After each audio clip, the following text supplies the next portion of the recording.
Vamos ler a palavra no Evangelho de João, no capítulo 15. Evangelho de João, capítulo 15.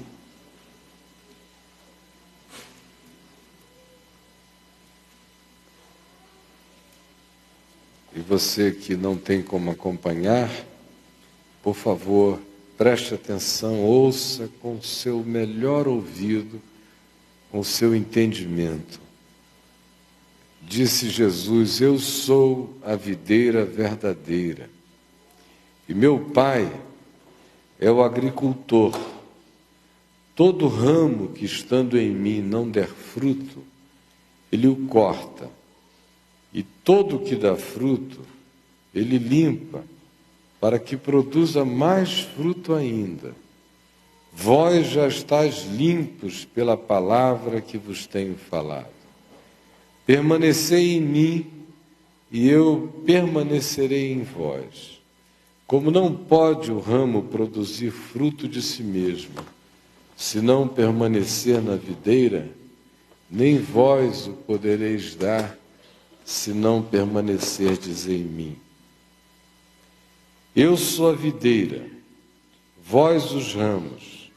Quem permanece em mim e eu nele, esse dá muito fruto, porque sem mim nada podeis fazer. Se alguém não permanecer em mim, será lançado fora, à semelhança do ramo, e secará, e o apanham, e o lançam no fogo, e o queimam. Se permanecerdes em mim, e as minhas palavras permanecerem em vós, pedireis o que quiserdes e vos será feito. Nisto é glorificado meu Pai, em que deis muito fruto, e assim vos tornareis meus discípulos. Como o Pai me amou, também eu vos amei, permanecei no meu amor. Se guardardes os meus mandamentos, permanecereis no meu amor, assim como também eu tenho guardado os mandamentos de meu Pai, e no seu amor permaneço. Tenho-vos dito estas coisas para que o meu gozo esteja em vós e o vosso gozo seja completo. O meu mandamento é este, que vos ameis uns aos outros, assim como eu vos amei. Ninguém tem maior amor do que este, de dar a alguém a própria vida em favor dos seus amigos. Vós sois meus amigos se fazeis o que eu vos mando. Já não vos chamo servos, porque o servo não sabe o que faz o seu senhor, mas tenho-vos chamado amigos, porque tudo quanto ouvi de meu Pai vos tenho dado a conhecer. Não fostes vós que me escolhestes a mim.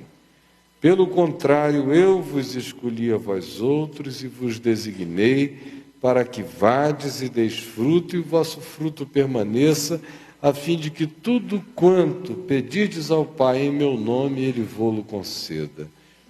Isto vos mando, que vos ameis uns aos outros. Se o mundo vos odeia, sabei que primeiro do que a vós outros me odiou a mim. Se vós fosseis do mundo, o mundo amaria o que era seu.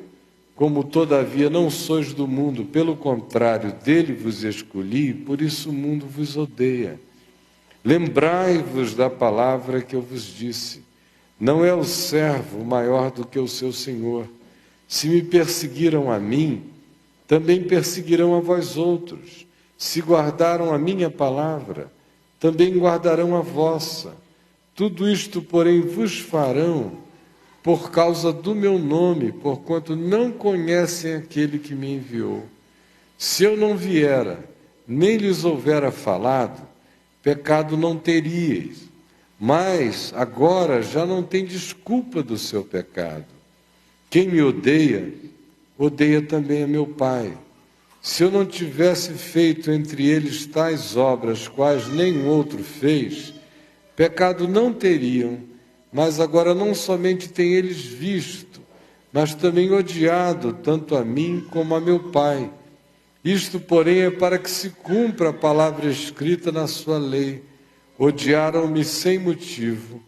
Quando, porém, vier o Consolador, que eu vos enviarei da parte do Pai, o Espírito da verdade, que dele procede, esse dará testemunho de mim, e vós também testemunhareis, porque estáis comigo desde o princípio. Eu quero, no entanto, que cada um de vocês prestem atenção nesses primeiros versículos, esses 8 iniciais que aqui estão. Eu sou a videira verdadeira e o meu Pai é o agricultor. Todo ramo que estando em mim não der fruto, ele o corta. E todo que dá fruto limpa, para que produza mais fruto ainda. Vós já estáis limpos pela palavra que vos tenho falado. Permanecei em mim, e eu permanecerei em vós outros. Como não pode o ramo produzir fruto de si mesmo, se não permanecer na videira, assim nem vós o podeis dar, se não permanecerdes em mim. Eu sou a videira, e vós os ramos. Quem permanece em mim e eu nele, esse dá muito fruto, porque sem mim nada podeis fazer. Se alguém não permanecer em mim, será lançado fora, à semelhança do ramo, e secará, e o apanham, e o lançam no fogo, e o queimam. Se permanecerdes em mim, e as minhas palavras permanecerem em vós, pedireis o que quiserdes, e vos será feito. Nisto é glorificado meu Pai, em que deis muito fruto, e assim vos tornareis meus discípulos. E os versos 15 e 16. Já não vos chamo servos, porque o servo não sabe o que faz o seu senhor, mas tenho-vos chamado amigos, porque tudo quanto ouvi de meu Pai vos tenho dado a conhecer. Não fostes vós que me escolhestes a mim, pelo contrário, eu vos escolhi a vós outros, e vos designei para que vades, e deis frutos, e o vosso fruto permaneça, a fim de que tudo quanto pedirdes ao Pai em meu nome, Ele vô-lo conceda. Quem aqui tem algum tipo de intimidade com a ideia de cuidar de uma parreira? Eu não sei se o meu querido amigo Vidinha está por aqui hoje à noite. O Vidinha está aí? Está lá atrás? Cadê? Está lá o Vidíssima. O Vidíssimo, querido. Saudade também de você, rapaz. O Vidinha me deu tem uns 4 anos, Vidinha? Por aí. 4 ou 5 parreiras deu de presente a mim e a Adriana. E eu tinha posto umas colunas lá em casa. E aí, quando ele nos deu aquelas parreiras, eu falei, vou plantá-las aqui no pé das colunas. E aí depois fizemos um aramado em cima, e as 5 parreirinhas do Vidinha cresceram e cobriram tudo. Eu nunca tinha plantado parreiras. Eu só tinha me servido delas, especialmente na Europa, na França, no norte de Portugal, em lugares aonde eu ia e achava lindo aquelas casas em cujos quintais havia videiras com uvas, e o pessoal ia lá e apanhava e se servia. E eu sempre chegava naquelas ocasiões benfazejas, de muitos cachos, muita folhagem, muita beleza, muita poesia debaixo de uma videira. Há aquele convite, inclusive do livro de Zacarias, e que tem ecos em algumas outras partes do Velho Testamento, que simbolizam a sombra da videira como um lugar de comunhão. E semana que passou, inclusive, eu fui acordado no meio da noite com um sonho extraordinariamente enternecedor, no qual as videiras lá de casa estavam tão cheias, e elas derramavam tantas tantos ramos, com tantos cachos, que eu mesmo estava em perplexidade ao vê-las, e de repente uma quantidade enorme de amigos que eu não via há muitos anos, alguns que se me afiguravam meio que desaparecidos para sempre, aparecendo do nada, e todos eles chegando e dizendo: escuta, será que tem um lugar para mim à sombra da tua videira? E o meu coração se enchia de alegria, e eu dizia: é claro que tem lugar de comunhão à sombra da nossa videira para todos vocês. E gente chegando, até que ao final me apareceu um amigo que já me foi dos mais íntimos e uma das relações mais antigas desde a infância, e que nos últimos 10 anos anda mais que sumido. E de repente ele apareceu também. E o interessante é que ele olhou para os cachos das videiras lá de casa, e elas eram cachos tão cachosos que pareciam até cachos de trança de cabelo. E ele olhou e disse: meu Deus, parecem tranças de cabelo, os cachos das videiras. Posso pegar? Eu disse: à vontade. Eles pegaram e elas eram doce à boca. E eu acordei tão enternecido às 4 horas da manhã que não consegui mais dormir de alegria. Para mim foi um sonho profético. Eu desci para fazer o programa, antes fui lá para a beira do laguinho que tem lá no fundo do nosso quintal, fiquei jogando comidinha para os peixes, lendo a palavra, orando, e com a minha alma ninada de uma alegria extraordinária. E naquele dia nós tivemos um programa pela manhã lá ao vivo, cheio da graça de Deus e do Espírito Santo, uma coisa que tocou a todos nós presentes e a milhares de outros em casa. Era sensível o fluxo, o ir e o vir daquela comunhão que se estabelecera e que para mim começara naquele despertar de um sonho de uma videira carregada. Mas quem não tem essa intimidade com as videiras, uma vez que comece a ter, logo perde o romantismo.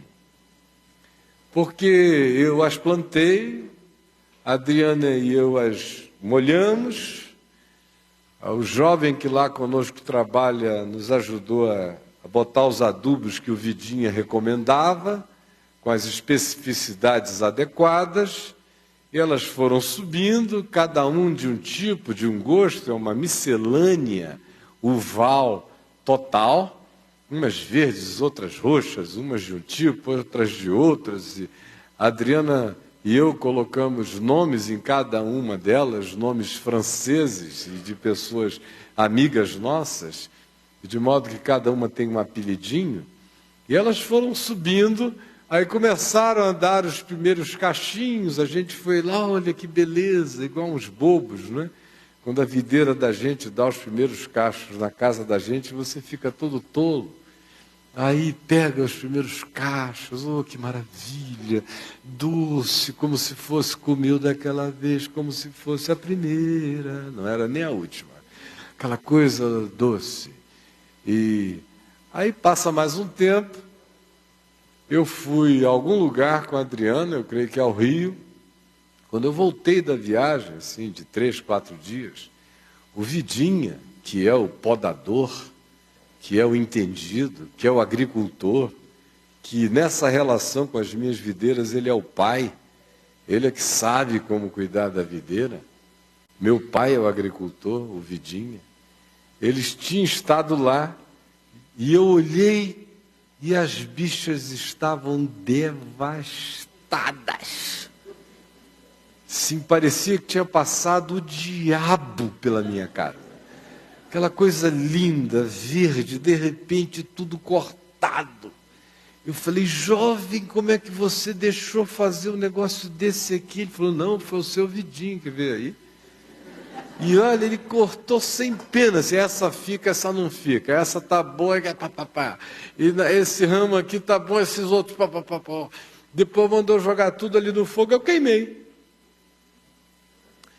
Aí eu procurei o Vidinho, mas Vidinha, pelo amor de Deus, Vidinho. Ele falou, é assim mesmo, tem que ter coragem.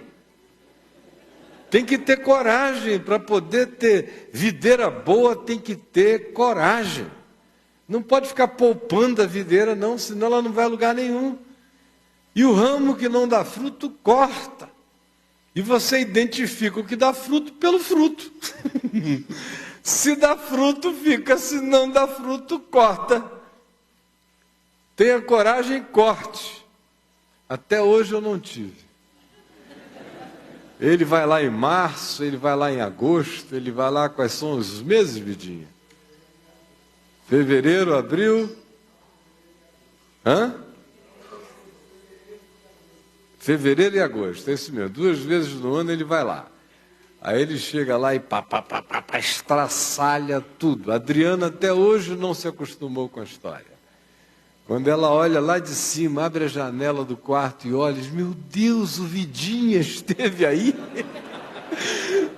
O Vidinha esteve aí. Aí dá assim a primeira chuva, 1 mês depois elas vão saindo com um furor, com um fulgor, com uma vitalidade, com uma pujança, que não parece que o Vidinha esteve lá. De repente, aí você começa a ver aquela quantidade enorme de cachinhos pequenininhos já ensaiando, e quais são os ramos que apresentam vitalidade. E nós já estamos num momento lá em que, depois de uma devastação, agora no mês de... Você foi um pouquinho atrasado, você foi em março esse ano, né? Eu estava viajando e quando ele esteve lá, eu cheguei e estava devastado.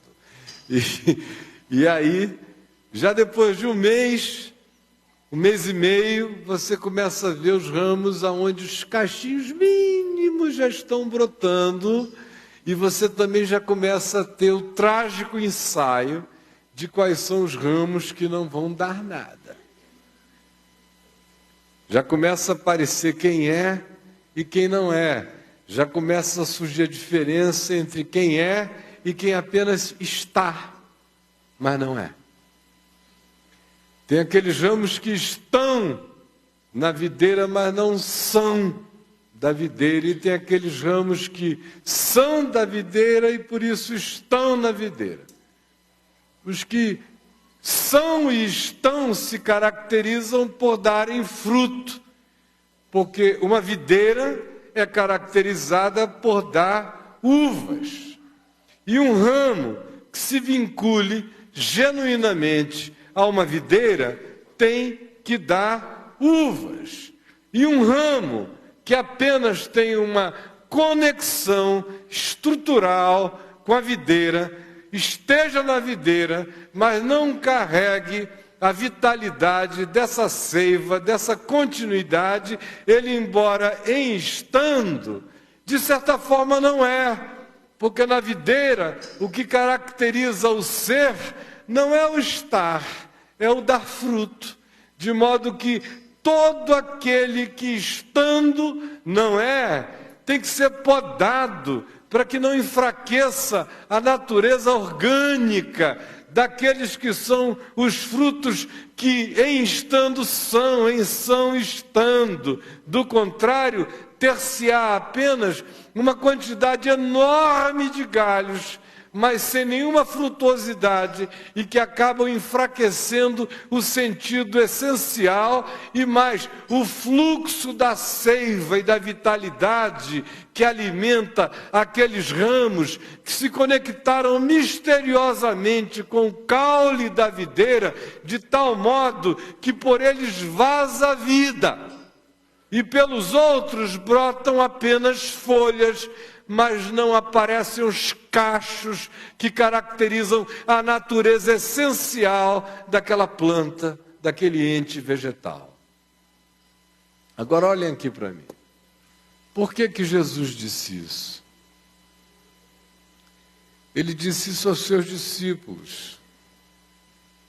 E alguns de nós ficamos assim, meio preocupados com essas afirmações, porque tem gente que se sente extremamente insegura, ou acha que existem contradições gritantes no Evangelho, Porque se diz, aquele que vem a mim, eu de modo algum lançarei fora. Aquele que o Pai me dá, ninguém o arrebatará das minhas mãos. Eu conheço as minhas ovelhas, elas me conhecem a mim. São todas afirmações de Jesus que nos dão uma segurança peremptória, definitiva e dão mesmo. Ao mesmo tempo, o Evangelho nos incita a uma leitura e uma compreensão e a uma dinâmica que em nós se existencialize na perspectiva da tensão frequente. Ora, é o já, mas ainda não. Na perspectiva de que eu estou em Cristo, na perspectiva de que eu morri com Jesus, ressuscitei com Jesus, ascendi aos céus com Jesus, já estou assentado com Ele nas regiões celestiais e ao mesmo tempo não. Aqui estou, vivendo todas as implicações contingenciais do processo de existir em tentação, em conflito, em tribulação, em dúvida às vezes, em perseverança. Eu sou o tempo todo colocado entre essas dimensões. Já sou perfeito em Cristo e ainda não. Já sou justificado em Jesus, mas não sou aperfeiçoado de maneira prática nele. Eu vejo todos os dias os elementos da minha imperfeição, de modo que eu existo na mais perfeita imperfeição. Mas essa é a tensão que me habita. E aqui em João 15, o que se diz, sem que se queira entrar em nenhum elemento de natureza, de subjetividade absolutamente desnecessária, improdutiva e ineficaz, mas apenas do ponto de vista de Jesus se configura, se descreve uma imagem, sem que se queira mergulhar nas entranhas da natureza de mistérios divinos que por si só nos transcendem, mas deixar-nos apenas com a figura metafórica daquilo que, como figura, deve nos chamar a atenção, deve nos fazer olhar para o coração, deve não fazer perguntas sobre os escaninhos e os mistérios de Deus, mas fazer perguntas sobre a natureza do nosso vínculo existencial e espiritual com Jesus. Deve nos tirar da teologia e nos trazer para uma psicoantropologia de sinceridade e olhar para dentro dos intestinos de nós mesmos, perguntando quem nós somos em relação a Deus. Nesta perspectiva é que João 15 diz: não olhem, não se distraiam com as questões relacionadas a Deus, olhem para as questões relacionadas a vocês. E em olhando para aquilo que Jesus disse como uma metáfora que não quer explicar o mistério do ser de Deus em relação à criatura humana, mas colocar o ser humano face a face com a própria realidade da verdade mais sincera e genuína, que o faça perguntar-se, embora aparentemente estando, de fato eu sou?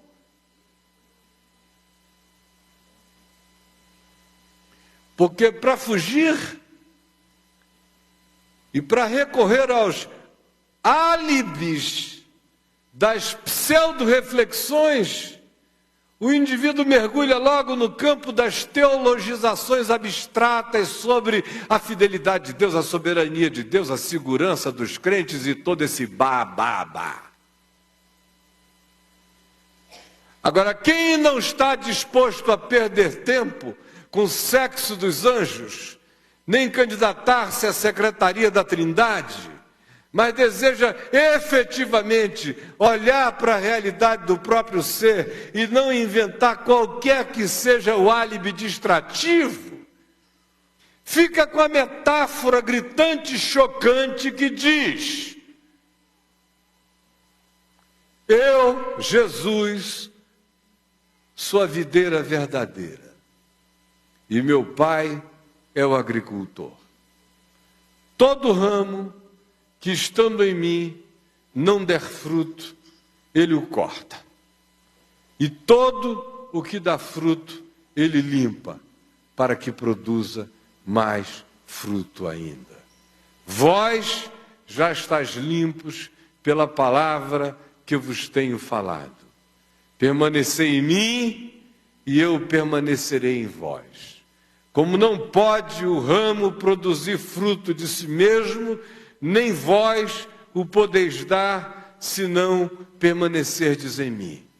Permanecei em mim e eu permanecerei em vós, e assim vos tornareis meus discípulos. Não fostes vós que me escolhestes a mim, verso 16. Pelo contrário, eu vos escolhi a vós outros, e vos designei para que vades e deis fruto, e o vosso fruto permaneça. Agora olha aqui para mim. Nós temos, portanto, a videira, temos o agricultor e temos dois tipos de ramo nessa videira. Temos aqueles que estão, mas não são. E temos aqueles que, em estando, estão porque são. Os que estão, mas não são, são os que estando, não vazam, não frutificam, não expressam o fruto da natureza daquilo e daquele a quem dizem e professam e afirmam manterem vínculo. E os que são e estão e são aqueles que expressam a continuidade da natureza frutuosa desse ao qual dizem e de fato estão vinculados porque nele permanecem, e a prova de que nele permanecem não é estática. Não tem a ver com algum tipo de fisicalidade de presença. Tem a ver com organicidade, tem a ver com essência, tem a ver com fluidos, com vasos comunicantes, com continuidade segmentada e ininterrupta. Tem a ver com o fluir da mesma natureza, tem a ver com a extensão da natureza essencial fluindo para dentro dessa que é a expressão secundária, porém que carrega a força vital e essencial daquilo a que se vincula. Esse está porque é, e é porque está. E há aqueles que mesmo estando, nunca se tornaram, nunca se conectaram, nunca fluíram, nunca deram fruto, nunca expressaram a natureza daquilo que dizem que nele permanecem. Nunca de fato existiram para que as suas vidas apresentassem qualquer que fosse o fruto de tal permanência, de tal conexão, de tal vincularidade, de tal essencialidade, de tal natureza. Como disse Pedro, que esse estar em Cristo é tornarmos-nos coparticipantes da natureza divina. Como disse João, que este estar em Cristo é carregar em nós mesmos a divina semente. Ou como disse Paulo, que este estar em Cristo é ter sido enxertado numa oliveira santa. Ou mais do que isso, é ter sido feito uma nova criação, é ter sido gerado numa nova geração, é ter se tornado uma criatura extensão do Pai, como já dissera Jesus. E o que Jesus dissera? A afirmação dele é para que vos torneis filhos do vosso Pai Celeste. Dei os mesmos frutos, porque Ele faz nascer o sol sobre maus e bons e vir chuvas sobre justos e injustos, de modo que o Novo Testamento não conhece vínculo com Deus que não divinize, não conhece vínculo com o Pai que não gere expressão da filiação da face do Pai nos filhos, não conhece semente de Deus plantada em nós que não faça nascer dessa divina semente o fruto apropriado, não conhece nenhum vínculo de ramos com a videira que não frutifiquem conforme a natureza essencial da videira. Permanecei em mim, e eu permanecerei em vós. Agora olha aqui para mim. No meio cristão, isso é tomado de confusões extraordinárias, por razões muito simples, muito simples. Vocês foram todos doutrinados em algum lugar deste mundo que esse dar fruto, especialmente nas igrejas evangélicas, é sinal de que o indivíduo tem uma funcionalidade na empresa eclesiástica de bastante visibilidade. Eu sou pastor, antes de ser ordenado, eu já pastoreava na prática seres humanos há 2 anos e depois que eu fui ordenado pelas formalidades da igreja presbiteriana, eu já o sou há 37 anos. Nesse período, quantidade absurda de pessoas que eu vi, angustiadas, porque a igreja ensinava que um sinal dessa frutuosidade em Cristo é que o indivíduo tinha que, por exemplo, todo ano levar alguém a Cristo e trazer para ser batizado. É uma fonte miserável de neurose, de angústia. Vocês conhecem essa historinha, não é? Já sofreram desse mal, dessa aflição? Já fizeram essa contabilidade angustiada em algum momento? Outros eram cobrados de outras formas. As pessoas identificavam, quase que num psicotécnico de escola dominical, quais eram os dons e talentos do indivíduo. E aí diziam, você tem esses dons e talentos, coloque-os para funcioná-los para que a empresa eclesiástica rode. Aí o indivíduo que não conseguisse se encaixar por alguma razão, não tivesse tempo, pelo amor de Deus, entrava num sofrimento horroroso, indescritível. Havia aqueles outros que deixavam para sofrer apenas numa perspectiva mais elitista de tortura. Eram aquelas semanas missionárias, quando vinha algum missionário sofrido, desgraçado, cheio de carrapato, angustiando as almas dos que vivessem algum conforto urbano, contando para eles as malárias contraídas, as hepatites que tinham pegado, os carapanãs que não os deixavam em paz no meio da floresta, as viagens inóspitas, as horas e horas e horas de viagem para o fim do mundo para conseguir entregar uma Bíblia a um caboclo, a um índio, a um muçulmano, seja lá quem fosse. E o cara sentado ali, depois de ter considerado 10 vezes se saía de casa ou não para vir à reunião do domingo à noite, ouvindo aquela história, dizia, eu sou um cão vadio, eu não presto, eu sou um desgraçado, eu não dou fruto mesmo. E aí vai para casa e se chibateia, e se culpa, e se pune, fica sem transar com a mulher 15 dias, e fica doido, de agonia, e toma doença. Aí ele faz mecanismos de compensação, eu não vou, mas eu vou trizimar.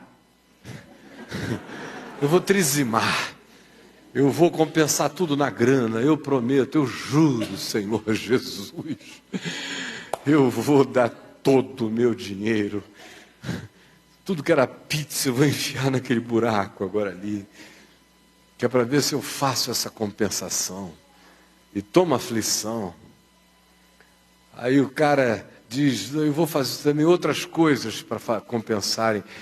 Eu me sinto totalmente patético se eu tiver aqui a uma praça com um bolo de folheto na mão, especialmente uma praça próxima da vizinhança da minha casa, com um grupo de irmãos da igreja, para distribuir folhetos, especialmente aqueles folhetos evangélicos, vocês lembram? De um mau gosto que até o diabo se entristecia com o mau gosto estético do folheto. Era um negócio que dizia, poxa, me retratem com mais categoria, por favor.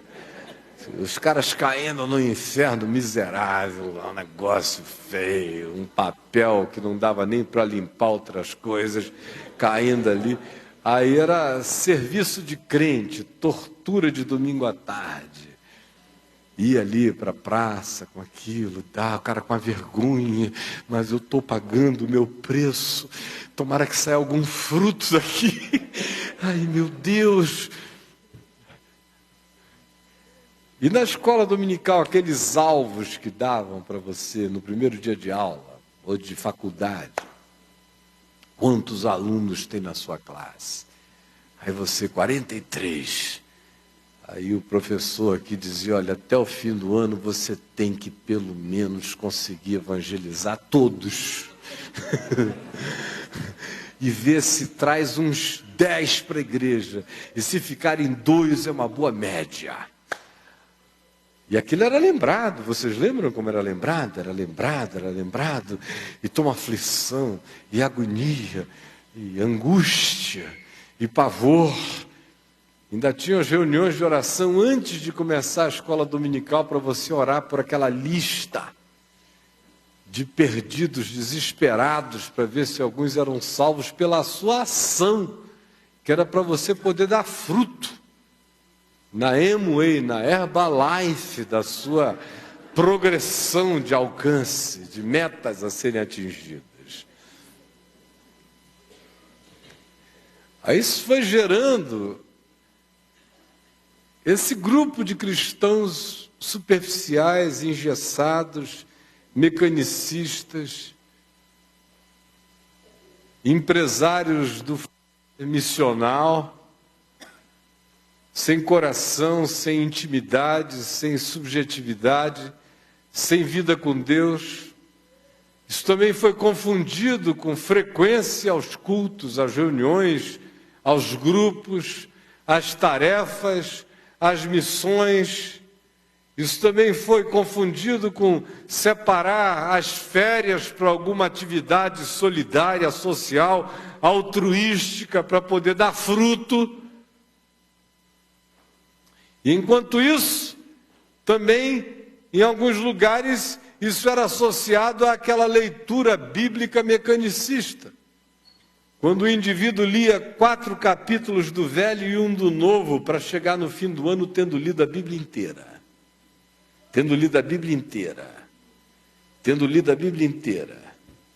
Que era um outro álibi para quem não era bom de levar pessoas até a igreja, dizia, não consegui levar ninguém, mas eu trizimei e li a Bíblia inteira. 1000 mecanismos de compensação para todos os lados. E foi nesse tipo de engano, nesse tipo de auto-engano, nesse tipo de ilusão, nesse tipo de álibi que nós todos nos escondemos, a maioria de nós, para não percebermos o significado daquilo que Jesus chamava de estar vinculado à videira, dando fruto. Permanecei em mim e eu permanecerei em vós, porque assim como o ramo não pode dar fruto de si mesmo, nem vós o podeis dar se não permanecerdes em mim. E esse permanecer nele, ele diz, é permanecer no meu amor, permanecer no meu mandamento, permanecer na minha palavra. Aí outros caíram num subjetivismo intimista profundo a partir disso. Bom, então isso já não tem mais nada a ver com qualquer vida que se exteriorize, não tem mais nada a ver com qualquer vida que se verbalize, não tem mais nada a ver com qualquer vida que se missione, que se envie, que se deixe enviar, que se expresse, que se encarne. Eu vou viver esse amor de Deus. Aí caíram num romance de encantamento subjetivista, íntimo, intestino, incomunicável, guardado, lacrado por um Jesus que ninguém sabe dele, a não ser quem sabe você.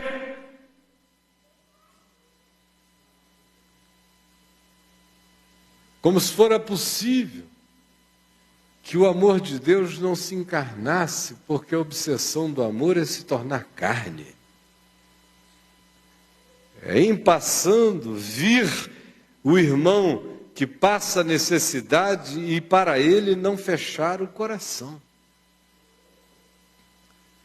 O amor de Deus, que inicia nas dimensões da subjetividade mais imperscrutável, ganha concreção, porque a obsessão do amor é a encarnação.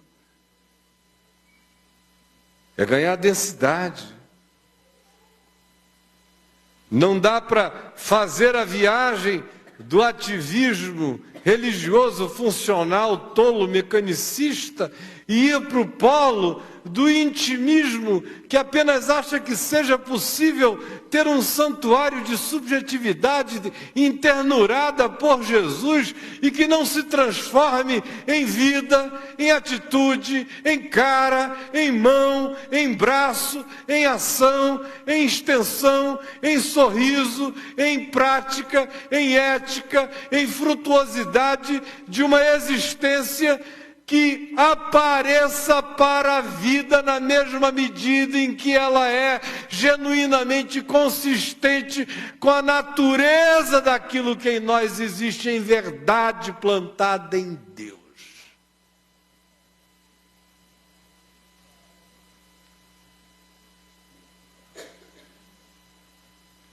A questão, portanto, é que a religião gera em nós a facilidade e eu diria quase que a mecânica inevitável, na maior parte das vezes, de tornar um indivíduo um ramo que está, mas não é. Ele está, mas ele não é. Porque o que ele chama de fruto não é aquilo que o agricultor chama de fruto no ramo da videira.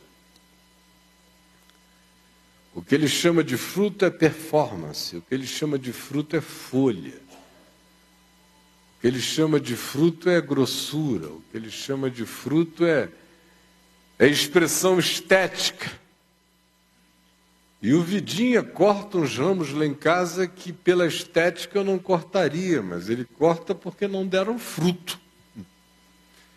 E deixa uns que pela estética eu não deixaria, mas são os que estão dando fruto. Agora o Evangelho não trabalha com essas categorias das exterioridades estéticas. Ele alinha a natureza daquele a quem eu pertenço, com a continuidade orgânica dessa natureza fluindo para dentro de mim e com a expressão do fruto que é equivalente à natureza a qual eu estou ligado e que se apresenta de maneira absolutamente correspondente. Cada coisa no seu tempo e na sua estação. Agora, aquele que dá fruto, ele limpa para que produza mais fruto ainda. O que está, mas não é, ele corta e lança no fogo. E ninguém precisa escatologizar essa imagem dessa metáfora. Corta e lança ao fogo Se você quiser levar até a perspectiva escatológica mais final, leve. Eu prefiro acreditar que enquanto seres humanos estão vivos, enquanto seres humanos estão aqui, estão agora, alguns de nós já fizemos a viagem de sermos cortados e provarmos o fogo e milagrosamente sermos reenxertados pela frutuosidade muitas vezes.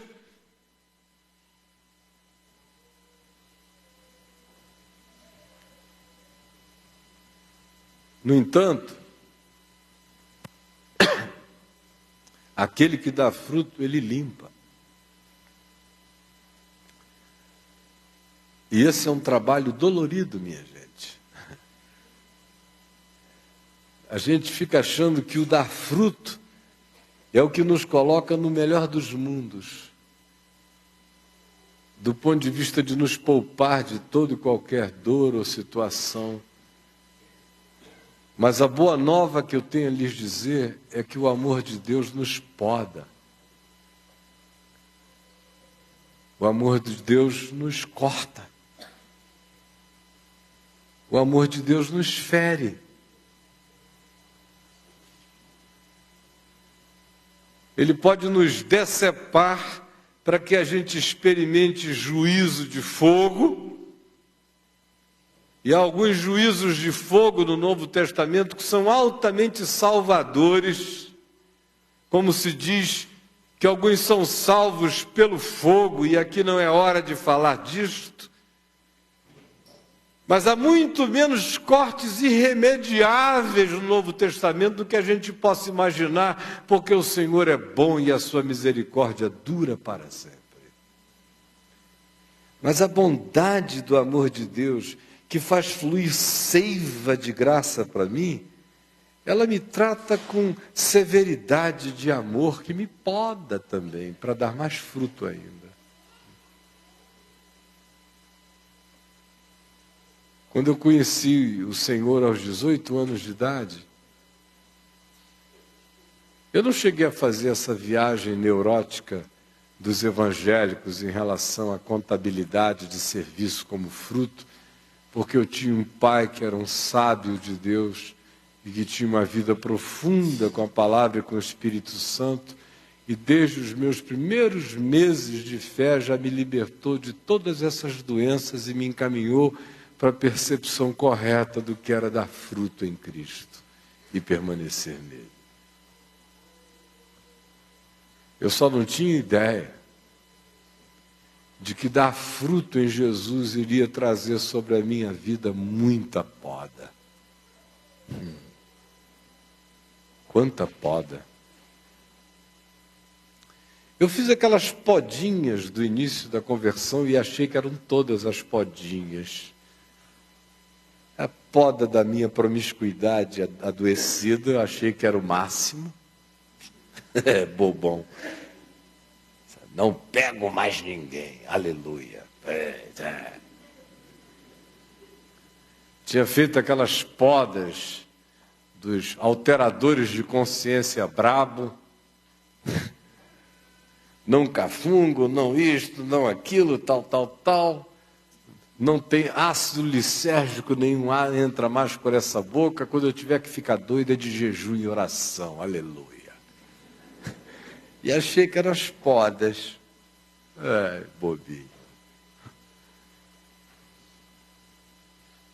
Parei de treinar o jiu-jitsu que eu amava.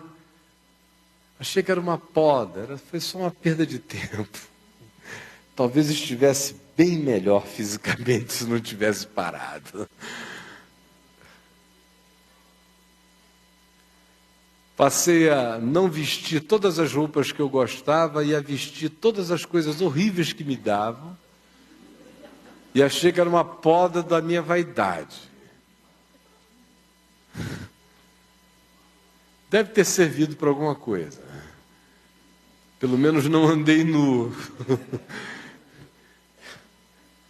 E fiquei com uma cara de pau extraordinária para entrar com qualquer roupa em qualquer lugar e não estar nem aí, mesmo que eu estivesse me sentindo naquele iniciozinho patético.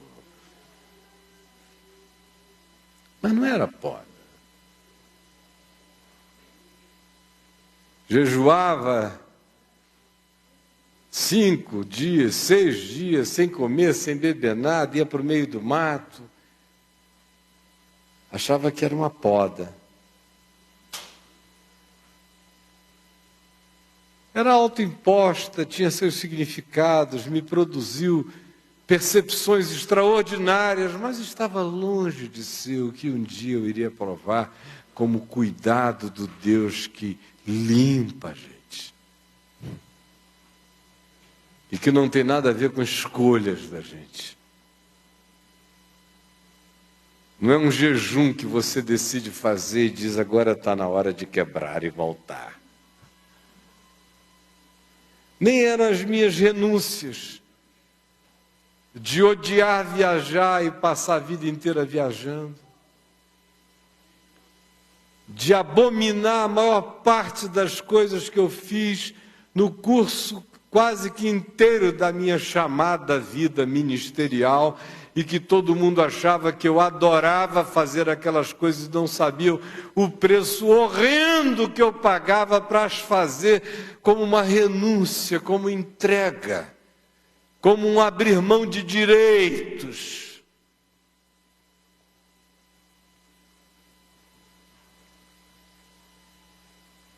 Quase como uma escada da penha ministerial evangélica. Mas não eram as podas.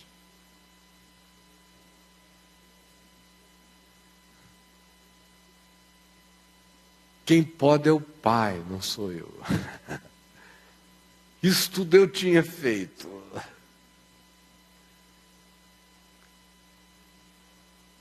Agora, depois de quase 30 anos pregando a palavra, me dando de manhã, de tarde, de noite, sem medidas para mim mesmo, e achando que não ter medidas para mim mesmo era uma das demonstrações da minha entrega mais profunda e absoluta, qualquer que fosse o chamado de Deus, contra os meus desejos mais viscerais, aos quais eu negava, e a maioria dos quais não eram chamados nem demandas de Deus, eram ainda imposição da minha neurose ministerial, não sendo capaz de discernir o significado ainda mais essencial do que Deus queria fazer em mim. Quando chegou a hora da poda,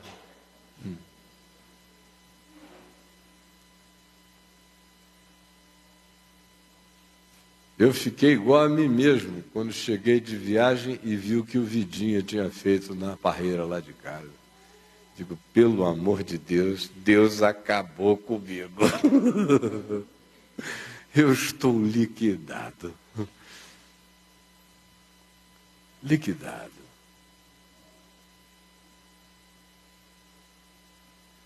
O ano de 98, eu terminei o ano e disse, eu morri. Eu me lembro que escrevi para alguns amigos e eles me retornaram dizendo, que bom que você está aí. Eu disse, não tenho certeza, eu acho que eu sou um fantasma.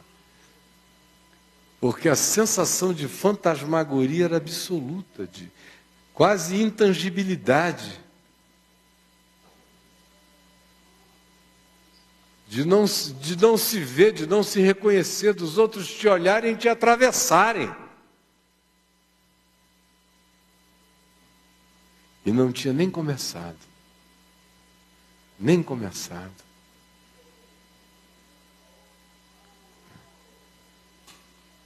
E ele foi tirando, foi cortando, foi limpando. E cada vez que eu pensava que agora a poda estava feita e que alguma outra hora de frutuosidade iria começar, lá vem uma outra decepada.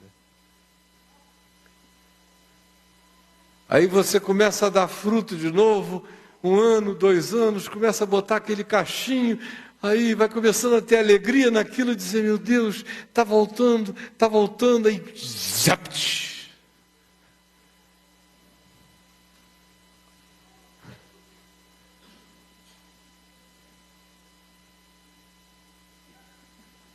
E cortes.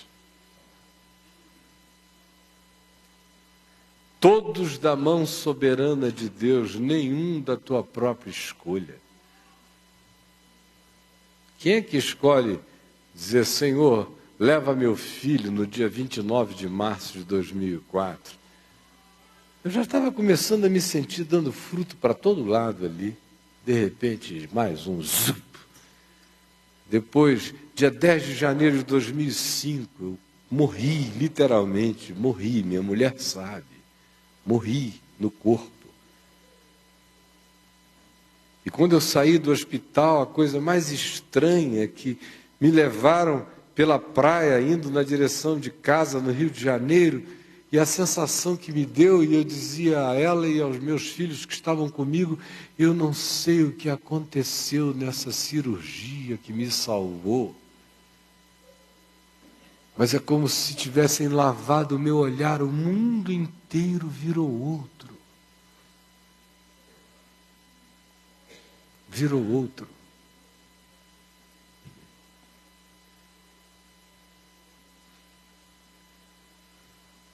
E eu tinha produzido muito fruto.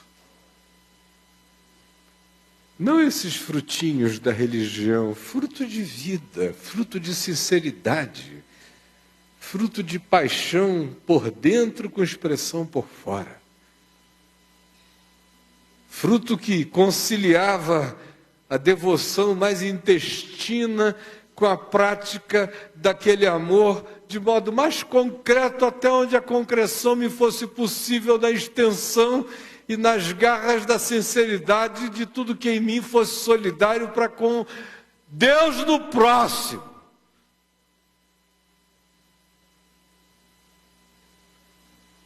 Mas Ele limpa para que a gente produza mais fruto ainda.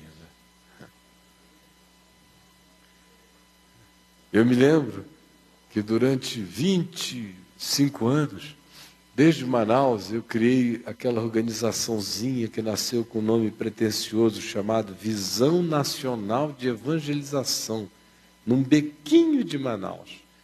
Um cara foi lá me visitar e falou, escuta, o que significa vinde? É para o pessoal vir? Eu falei, também. Mas é uma sigla? Eu falei, é. E eu tinha 20 anos, 21. E ele disse, o que isso significa? Eu falei, Visão Nacional de Evangelização. Aí ele falou, cara, você é um surtado. O teu escritório passa um esgoto embaixo dele, literalmente, nem cobria, em cima da minha escrivaninha passava um esgoto, às vezes passava caca com xixi, tudo em cima. E ali era a minha escrivaninha, fazendo cartas em nome da Visão Nacional de Evangelização. E aquele negócio cresceu, engoliu o Brasil todo, foi pelo mundo afora, foi tomando ramos e cobrindo, entrando em todos os lugares, e nos meios de comunicação, em todas as mídias seculares, e nas mídias internacionais, e países, e tomando também contornos sociais lindos, belos, um deles a Fábrica de Esperança, que eu cheguei a olhar para ela e senti quase como se fosse uma extensão orgânica do meu peito, com aquelas 24 mil pessoas que eram atendidas todos os dias ali, em 60 áreas diferentes, e que dava uma alegria enorme ao meu coração, até o dia em que eu vi que o Senhor pega e poda, e não deixou nem raiz, nem ramo, e podou tudo, para ver se em mim havia ainda a certeza de que se eu permanecesse nele eu poderia dar muito fruto, ou se no curso dos anos eu tinha caído da ilusão de que eu dera o fruto de mim mesmo, porque assim como não pode dar o ramo fruto de si mesmo, nem vós o podeis dar, se não permanecerdes em mim. E eu tenho certezas profundas hoje em dia que alguma coisa sutil mudou no eixo mais íntimo do meu ser. Eu não sei quando, eu não sei como, e eu não vi. Honesto e sinceramente, eu não vi, não houve nenhum dia no qual eu tenha dito essa loucura para mim, mas de modo sutil e subreptício, em alguma dimensão da minha interioridade, essa mudança de eixo deve e precisa ter acontecido. Essa autonomiazinha, esse luciferianismo piedoso, indescritível, deve ter se instalado, esse narcisismozinho perverso, piedoso, ungido, pregante, deve ter botado alguma raiz. E eu sei que o Pai me ama. Eu sei que o Pai me ama. Eu sei que eu sou dele e ele é meu. Eu sei que eu nasci nele, nasci dele e para ele. Eu sei, eu ouvi, eu criei e nunca descri da voz que me dissera e nunca me negou, que me designara para que eu fosse, desse fruto e o fruto permanecesse. Mas alguma coisa deve ter mexido no eixo mais profundo. Do contrário, ele não teria feito a poda que fez. De tal modo que havia momentos em que me parecia que não tinha sobrado nem a cicatriz do ponto no qual um dia houvera fruto.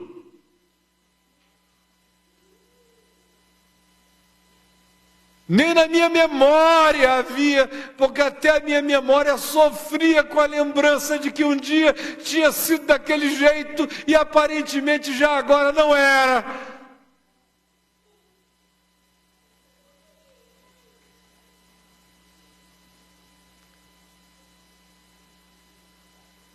Mas aquele que dá fruto, ele limpa para que produza mais fruto ainda.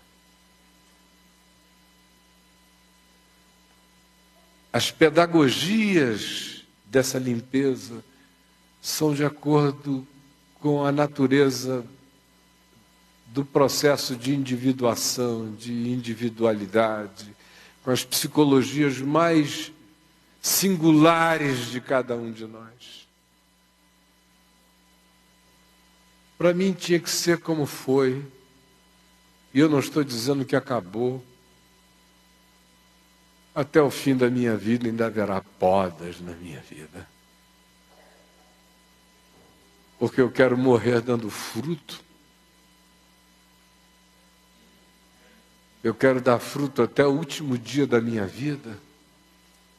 Fruto de amor, de bondade, de benignidade, de paz, de longanimidade,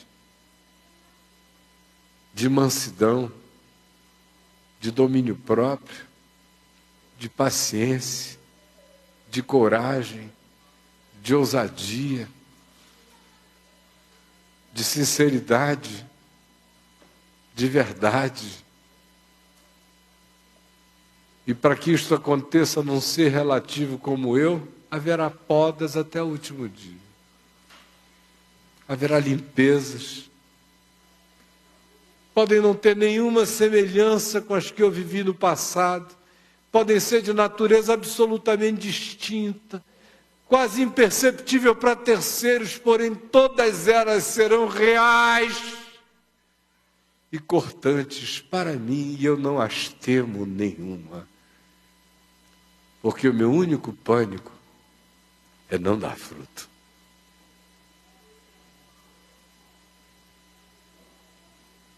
Eu não meço esse fruto por contabilidades externas, nem por mensurabilidades visíveis, mas pela genuinidade da aproximação, da interioridade do meu ser com a natureza do coração da videira, do coração de Jesus.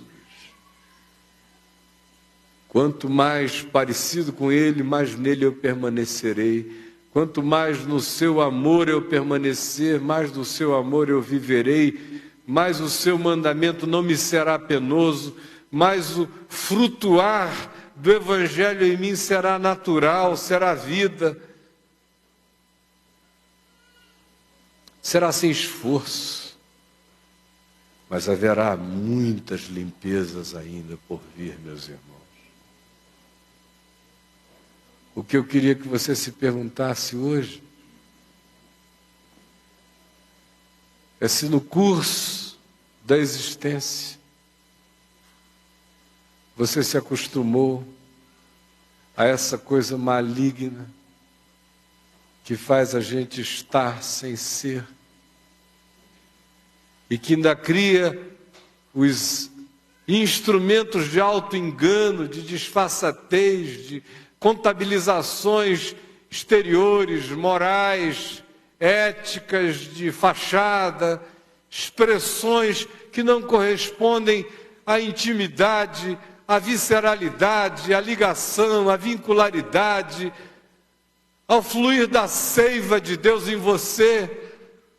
Apenas mantém a casca, a aparência, a fisicalidade, a geografia da ambiência, ou a expressão daquilo que parece, simplesmente porque carrega a semelhança, mas não carrega a essência.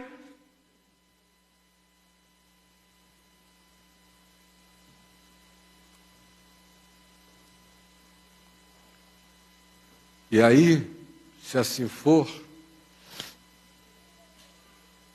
tomara que o corte de Deus chegue logo, porque antes a gente arda assustado no fogo, mais chance a gente tem por essa misericórdia estranha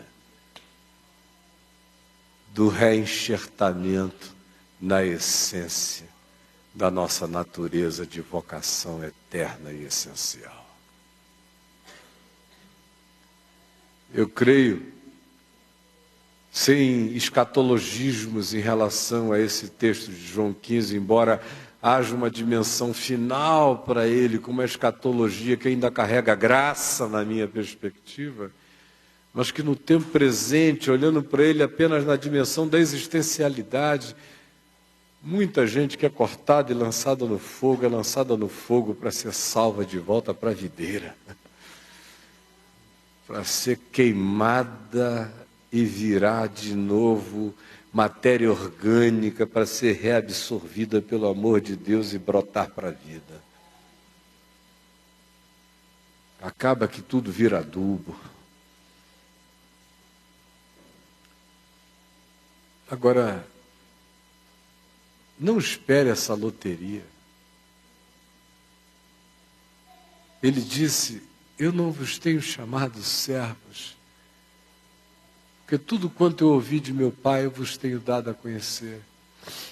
Eu vos tenho chamado amigos. E não fostes vós que me escolhestes a mim. Nenhum de vocês aqui disse: eu sou de Jesus e eu prometo que farei de Jesus o maior na minha vida. Vou inventar Jesus para mim. Nenhum de vós me escolhestes a mim. Pelo contrário, eu vos escolhi a vós outros. E vos designei, é um desígnio. Vos designei para que vades. Tem uma dimensão dessa frutuosidade que é subjetiva, que é interior. Mas tem uma outra dimensão que vai, que aparece, que se expressa, que toma forma, que bota a cara para fora, que ganha concreção, que expressa a relação entre o coração, a face, a vida, a atitude, o comportamento e as boas obras que os homens veem e também pelas quais eles glorificam ao nosso Pai que está nos céus. Essa é uma coisa que não é verdadeira quando apenas se manifesta como exterioridade, mas também não é plena. Se fica apenas na subjetividade, ela corre o risco de morrer como omissão. Se ela está na nossa essência, ela vai brotar de nós, ela vai ser alimento para outros também. E o agricultor será louvado pela qualidade do que em nós foi gerado, do que em nós foi produzido, pelo trato dele na nossa vida, que nos fez produzir um fruto que é passível de ser provado pelo paladar de terceiros na existência. É para isso que nós fomos designados.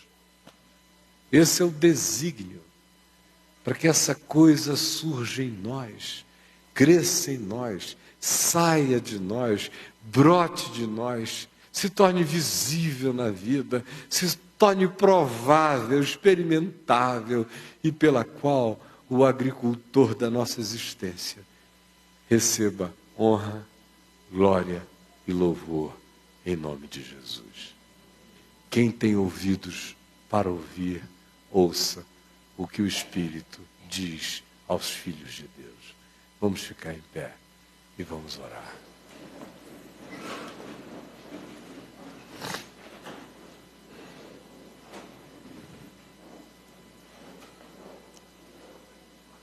Se não for um constrangimento atordoante para a sua existência, pegue na mão de quem está ao seu lado, por favor. E os que desejarem, se não se sentirem infantilizados em fazer isso, eu não me sinto em propor. Se você não se sentir em responder, repita comigo em voz alta essas palavras. Pai, Tu és o agricultor. Jesus, Tu és a videira. Eu sou ramo da videira. Torna-me frutuoso no Teu amor, no Teu mandamento, na prática de boas obras. Senhor Jesus, Tu me designaste, Tu me deste propósito para que a minha vida carregue desde dentro a natureza divina e a manifeste nos meus relacionamentos, nos meus vínculos, nos meus encontros, nas minhas obras. Permite-me dar este fruto, o fruto de Deus, o fruto da vida, para a glória de Deus, para o meu benefício, para a minha segurança e para o bem do mundo. É o que eu te rogo, em nome de Jesus. Amém.